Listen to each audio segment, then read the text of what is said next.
This video is brought to you by YTAndrewPaul Tech Repairs.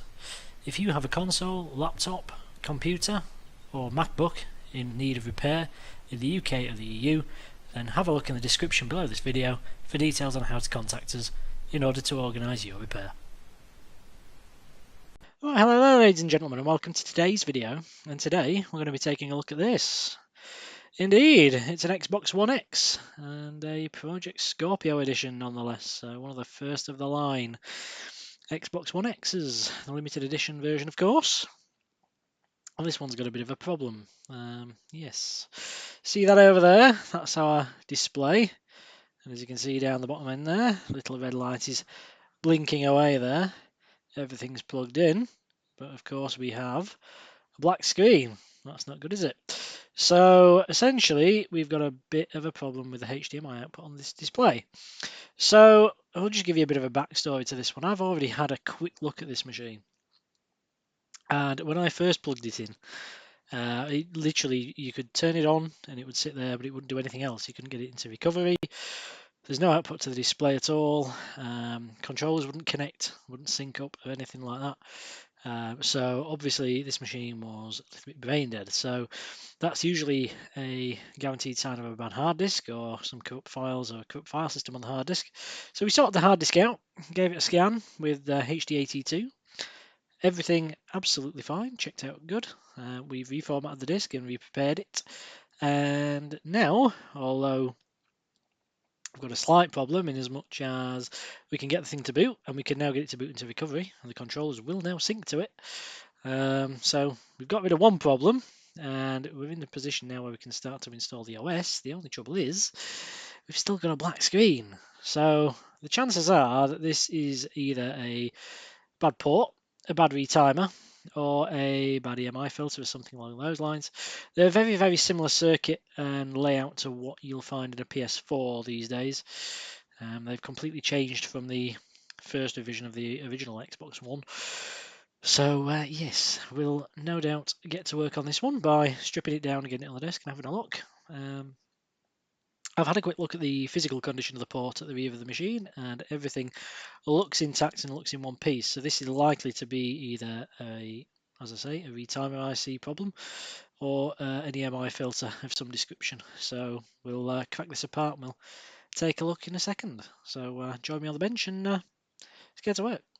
Right, okay, ladies and gentlemen, so we've got the motherboard out on the table now, and we're looking at the rear now of the HDMI output port. So that's the 19 pins at the rear of the output, of course. And as I said before, I've had a look at the physical condition of the front of the port, and everything looks intact. And the pins at the back all look okay.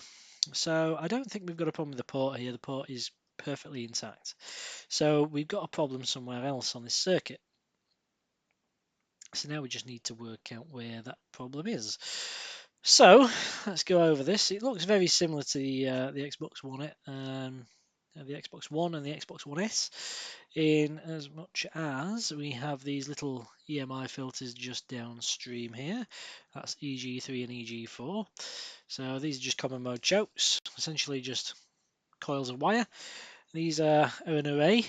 There's two. There's one on each side and a ground pin in the middle, which separates the two. And yeah, so those two there need to be intact. So they need to read top to bottom. So pin 1 there to the pin at the bottom, pin 2 to the pin underneath, pin 3, like I say, is ground, pin 4 to the bottom, pin 5 to the bottom. So yes, and that's the same on this one as well. So you can measure those with a digital multimeter, and a multimeter of your choice, of course. If you've got an analog one, that'll do fine, as long as it will do continuity. So that is the mode whereby you touch the two probes together, and you hear a beep emitted from your multimeter now and then. I do need to replace the batteries in mine because the beeper is going quiet. So yes, we do need to replace that. I do have a battery at home, but like everything else, I keep forgetting to put it in. So let's get a little bit closer to these EMI filters then. There they are. So Looking sexy as always in the viewfinder. So let's take a look now then and see what we can get. I'll just get you back in focus. Okay, so we are going to measure the first point. This is awkward underneath the microscope camera, but we're going to have a go anyway. So we've got 1.2 ohms and dropping. Nice beat there. Yep, we've got continuity. I'm going to have to try and do my hands like a contortionist underneath the microscope camera. Try and get this second point. Okay, yeah, less than 1 ohm and dropping. That's cool. Third point is ground anyway, so we're not too worried about that. Fourth pin, 1 ohm and dropping. Fifth pin,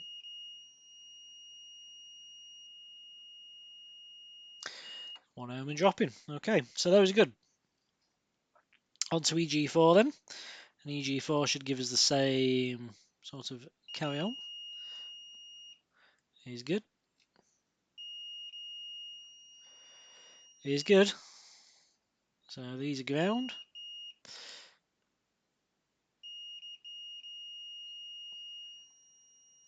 He's good. And the end pin. The end pin is good. Okay, so that's absolutely fine then. So what we'll do now is we'll just check to make sure that these aren't shorted across. So these pins, while they read top to bottom, should be in isolation. So these two sets of pins should not read continuity to these two. So this is one coil, this is another, this is ground, this is a third coil, this is a fourth coil essentially. So you don't want continuity between both sides of the filter. That's bad. So let's just make sure we haven't got any of that going on. So yeah, that's nice and quiet. We have OL on the multimeter. Likewise. Yeah. It's very doubtful that this is going to be, anything other. Yep, it's all looking good. What we'll do is we'll just measure each of these to ground now. OL, OL, obviously continuity because that's ground. OL and OL. And we'll do the same on EG4 just to make sure that none of these are shorted to ground at all. So OL, OL, of course we should get continuity here. And OL, and OL. So our filters are good. Our filters are absolutely fine. We don't have a problem there. So if the port's good, which it appears to be, and the filters are good, and we confirm that with the multimeter, and we know they're fine. What else could we have a problem with? Well, we follow the traces down, and what do we find here? Ooh, look at that. What do you think that is then? Spin it round because it's upside down. In fact, is that going to let me do that? I don't think I've got enough room on the desk to do that. I'll tell you what, let's see if I can fiddle it. There you go. So that, ladies and gentlemen, is a Texas Instruments TDP158. And that is a HDMI Retimer IC. 6 gigabit per second, AC coupled HDMI Retimer.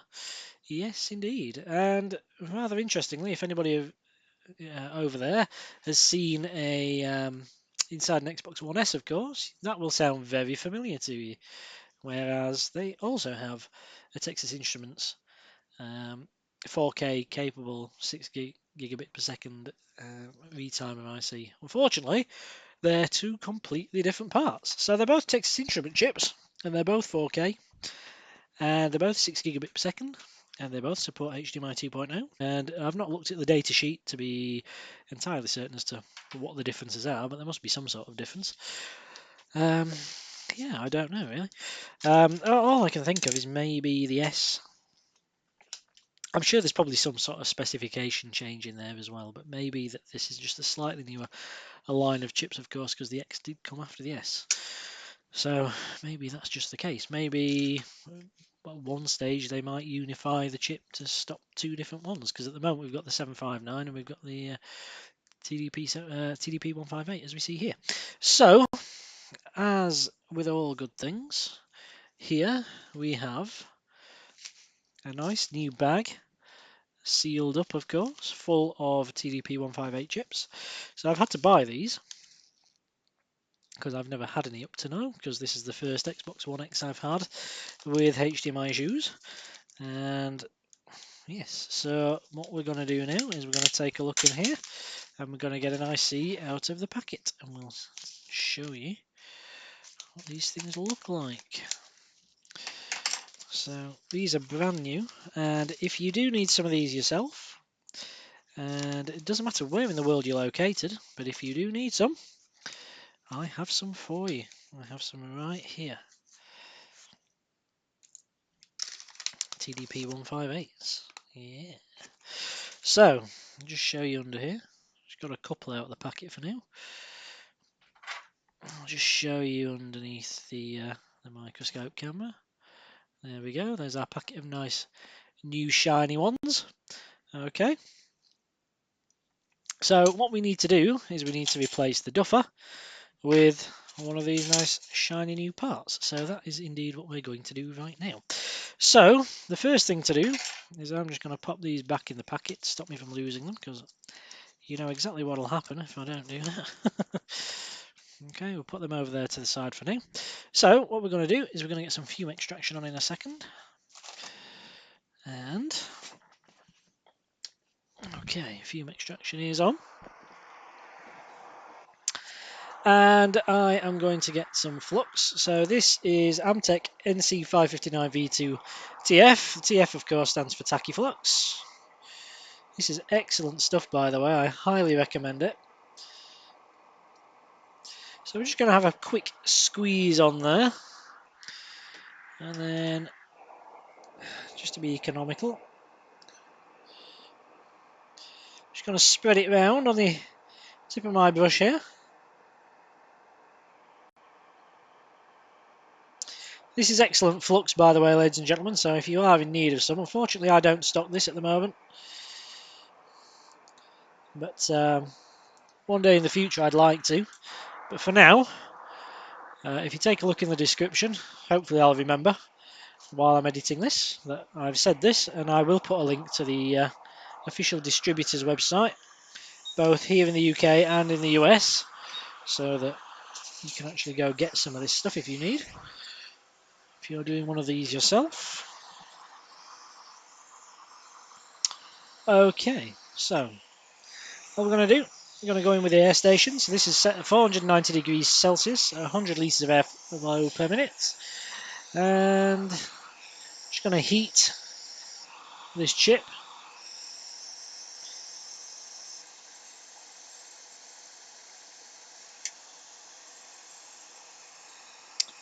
So we're just going to wait for this to heat up.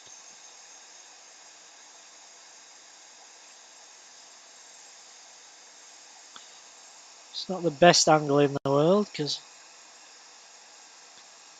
I'm trying to do this at arm's length underneath the microscope camera.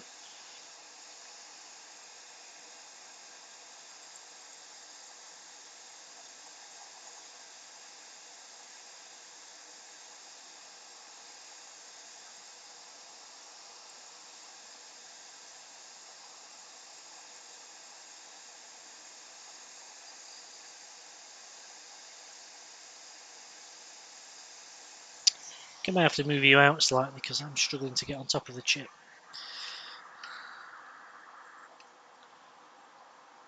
Okay. That should give us a little bit more room to get at it. It's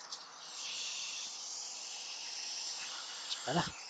My apologies if I just block you for a second.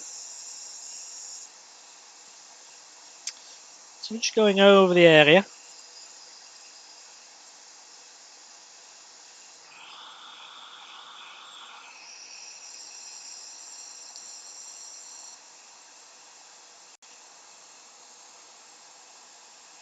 So there's a ground pad underneath this chip which will take some reflowing.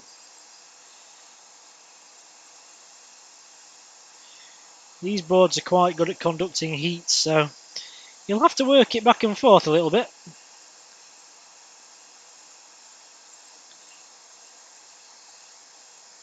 It's just about starting to go now. Slipped out of my tweezers.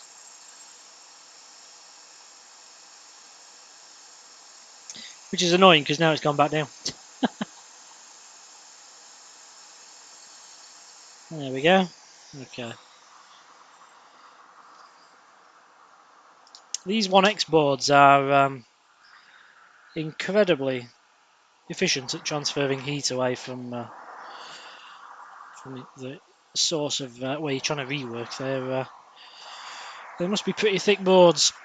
So obviously, you know, these things will kick some heat out, what with the performance and everything. So Microsoft have certainly not skimped on the amount of copper in this board, I'll tell you that now.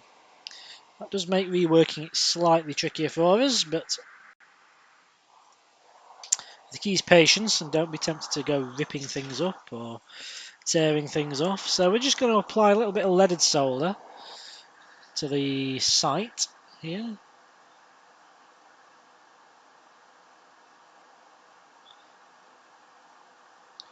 Reasons for which should hopefully become apparent shortly. Okay, so I'm just going to clean the tip of this soldering iron now. The sponge is a little bit dry, so just bear with me a second while I come in behind it here.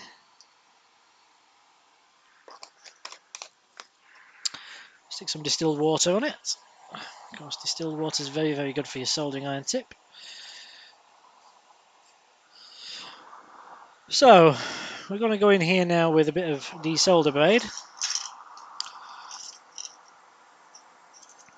And we're just going to carefully wick up what's left on the pads now. So we're going to get rid of the leaded solder that was on there to begin with.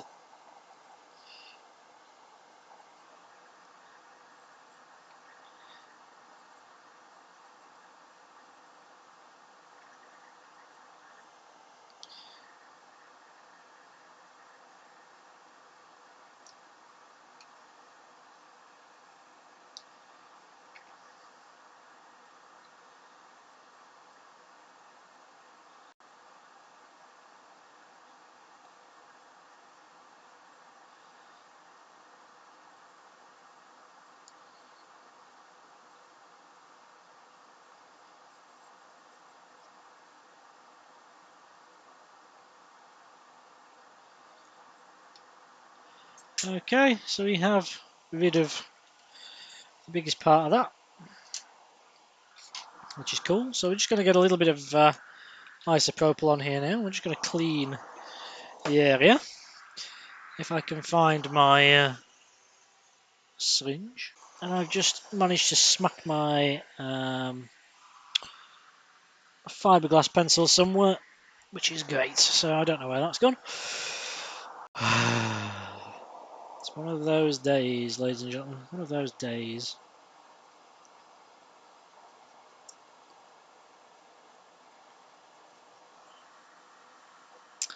So this is just a little bit of isopropyl alcohol. So it's just a cleaning solvent for those of you who don't know, basically. Very, very good for getting rid of flux and contaminants on the surface of circuit boards. So notice this is going to start looking really nice and clean, hopefully.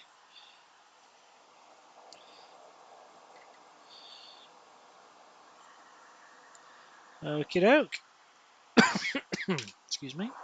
So that's that now. So we're just going to apply a little bit more flux to the area. Don't be shy with it, because this is going to help us get the new chip into position.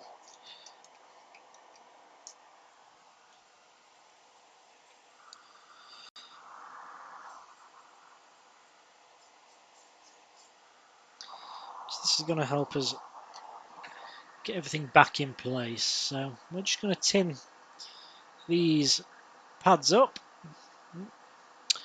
Yeah, that's always the problem. You hit the ground pad and yes.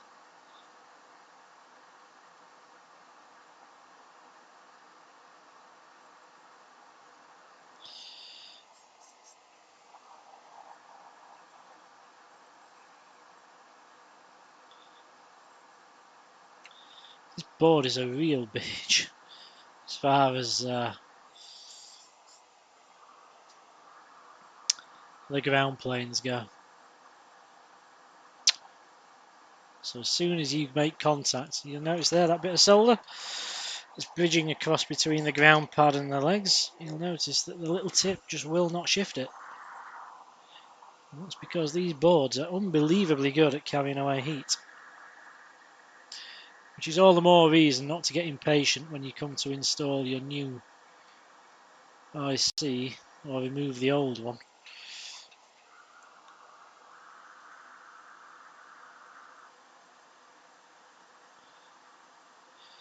Okay, so we're just going to make sure that those pads have a good distribution of leaded solder on them.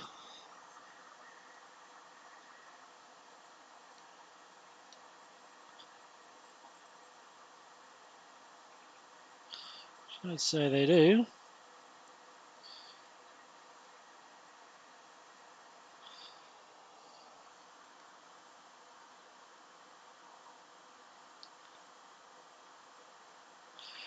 So what we're going to do, because there's quite a bit on that centre pad that we don't really want there, we're just going to go and we're just going to wick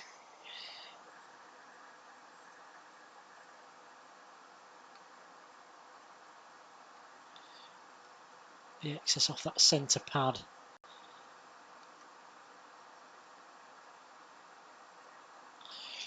Okay.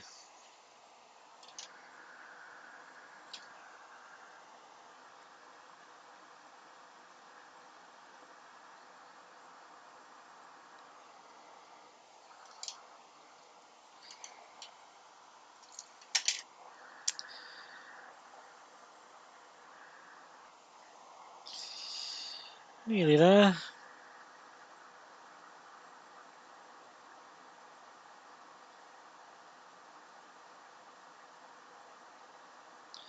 Just don't want all that on the middle, but that should be fine.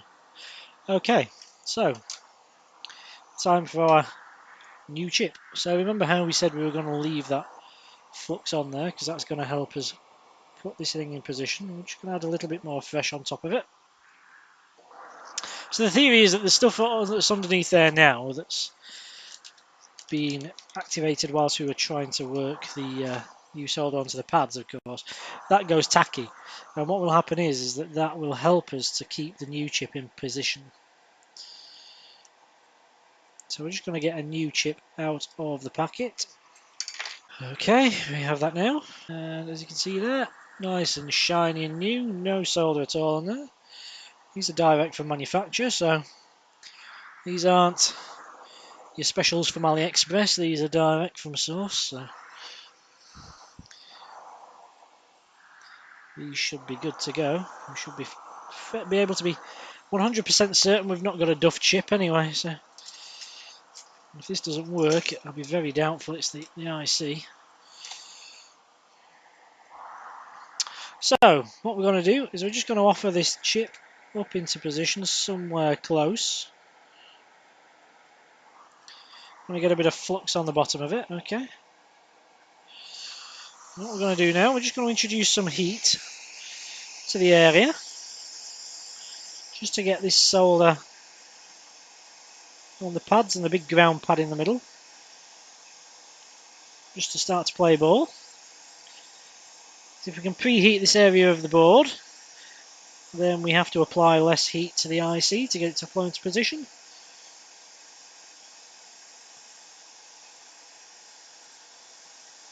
The less thermal stress we have to apply to the chip, or we have to cause the chip, the better off our chances that this is going to work lovely.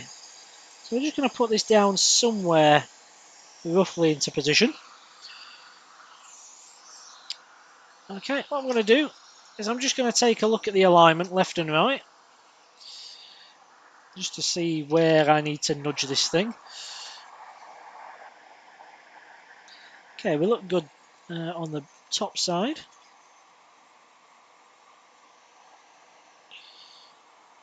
We need to come back slightly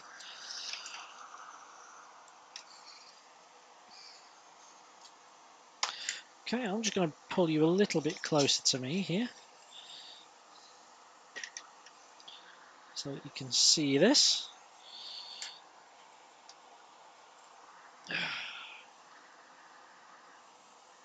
Man, I need to have a tidy around on this desk. Okay, so there you are. So what we're going to do, just going to come back in here now.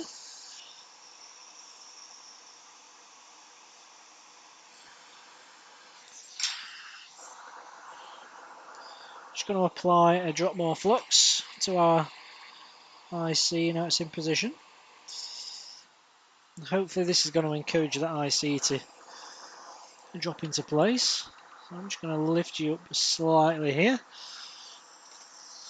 so you get a bit of a better view of what's going on. So we're just going to reflow this into place now.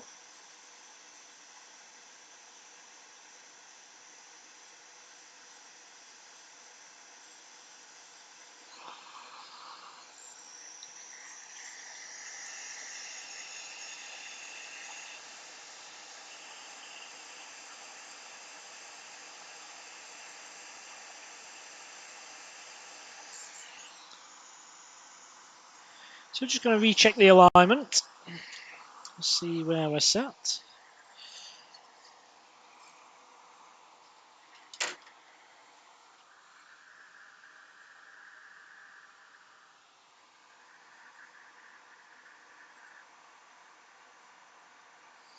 Okay, it needs to nudge back about a pin's breadth. So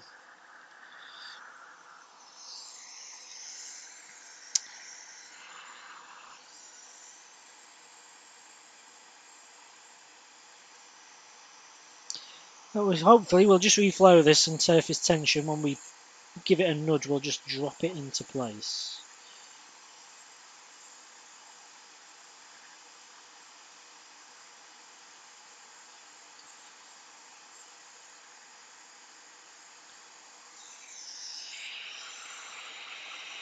Okay, I think that's looking pretty cool.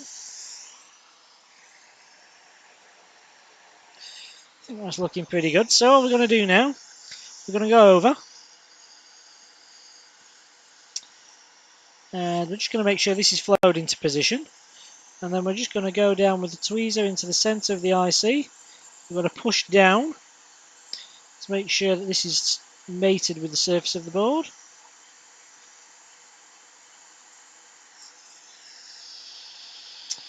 And we're just going to leave that for a second just to solidify.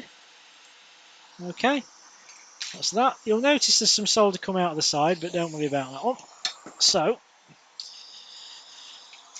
that tells us that our chip is now sat nice and flush with the surface of the board. So what we're going to do, we're just going to come in behind that now with a little bit of flux.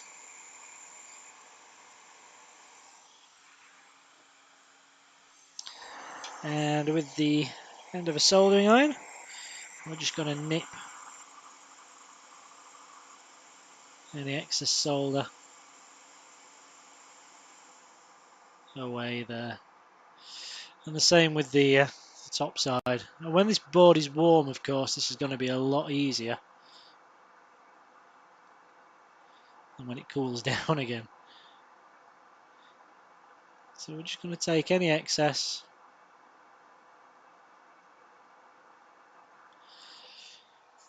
Okay.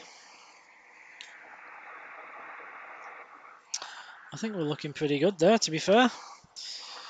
So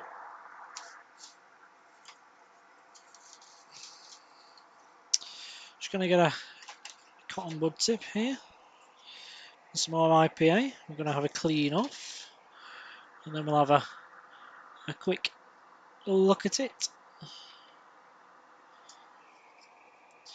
just to make sure that we've got no bridging going on either side of the chip.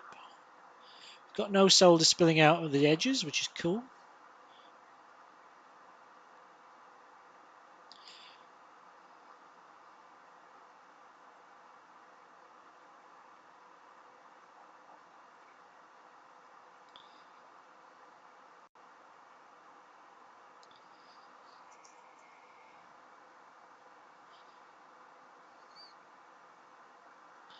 Okay. Just going to have a quick look at this.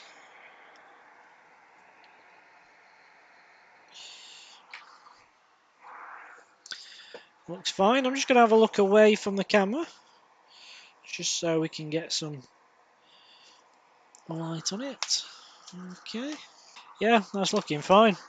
Okay, so what we're going to do is we'll get rid of that flux and things like that when we fully reassemble this, but for now, that's clean enough to test. So we'll give it a test, and then providing all's good, we'll come back. We'll give everything a proper clean. Like this stuff here, you see, for example. We'll just go back over. We'll just get the biggest part of it for now. Like I say, once we've got this apart and tested it, there's no point in fully cleaning it off now, because if we have to do any further rework to the IC, we're just going to mucky everything up again. We're just going to be wasting our own time. So as long as you get the biggest part of it, and like I say, once it's fully working and we know we've got no more flux or solder to apply to this board, then we can go back and we can tidy it up properly. So for now, that should be enough. So let's get this back in the chassis. Let's plug it in, and let's see if we've got a picture. Okay, ladies and gentlemen, so we have our machine pushed back together.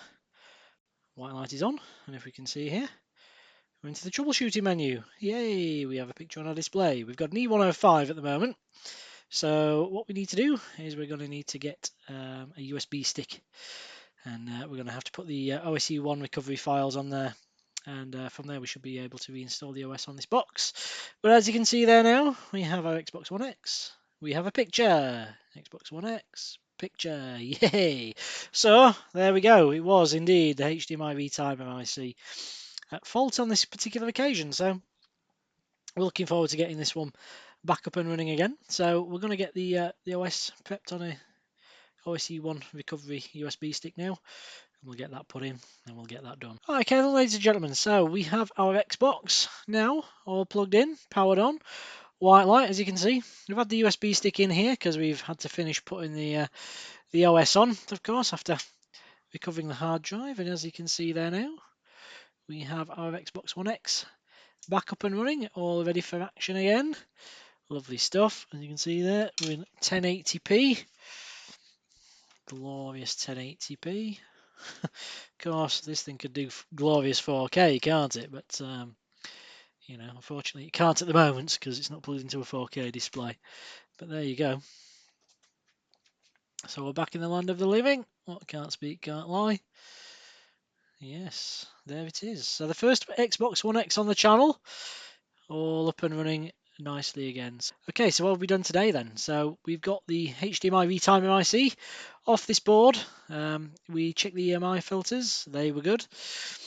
We checked the port was good, visually anyway. So we came to the conclusion that the Retimer IC itself was faulty, and we replaced that, and as you can see now, everything's back in the land of the living again. Of course, initially, somebody had managed to cover up the hard disk drive because this thing was dumb as a doornail. It literally wouldn't do anything. So, you know, we managed to work out what that was down to a hard drive. So I think what's happened is that the AV's gone. Somebody's probably AV reset it. Still didn't work. They've pulled the lead, and in pulling the lead, they've corrupted the OS, so that it wouldn't boot either. So then they were really in trouble.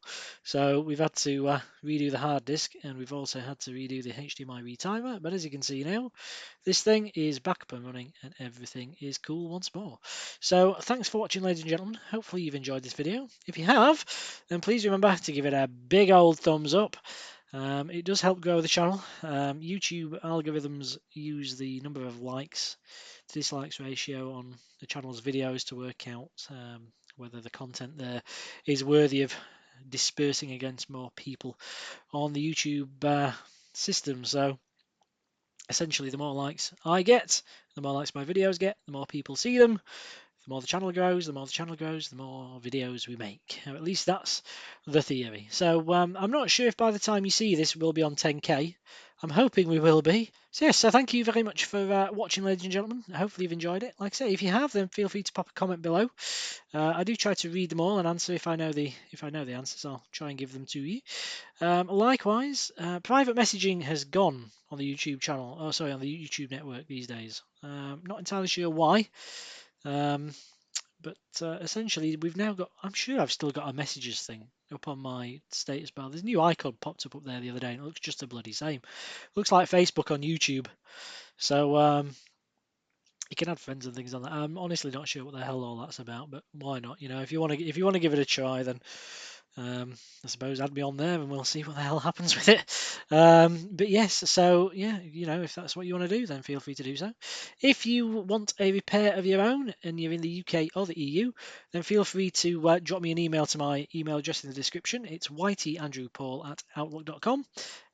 Drop me an email there with your location and the issues you're facing, and I'll get back to you with a quote. If you're in need of components, we can ship components for Xboxes, Xbox One S, One X, PS4, all that sort of game, Macbook, all around the world. So we can ship components worldwide. Again, if you want or you need that, just drop me an email there. We have a website that's coming very, very shortly. I know we've been saying that for a while, but this last couple of weeks I've really been hammering work on that, and I'm almost ready to throw the switch on it. So in the next couple of weeks, hopefully, that will be live. It's YTAndrewPaul.co.uk. The link to that is in the description, so pop that in your bookmarks and keep an eye on it over the next few weeks. Hopefully it'll be going live very, very soon. And like I say, we'll be providing our repair services and components to everybody on through that website. So should be pretty cool. I'm looking forward to throwing the switch on that and getting going. So yes, thank you very much for watching, ladies and gentlemen. This Xbox in the end has it's been relatively straightforward, to be fair.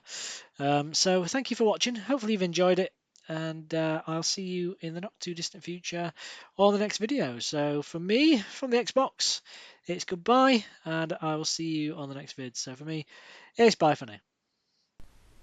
Many thanks for watching then, ladies and gentlemen. Hopefully you've enjoyed this video. If you have, then why not check out these recommendations below. Also, please remember to comment, rate, and of course subscribe to the channel if you found this useful. We've plenty more content on there, and there's lots more to come.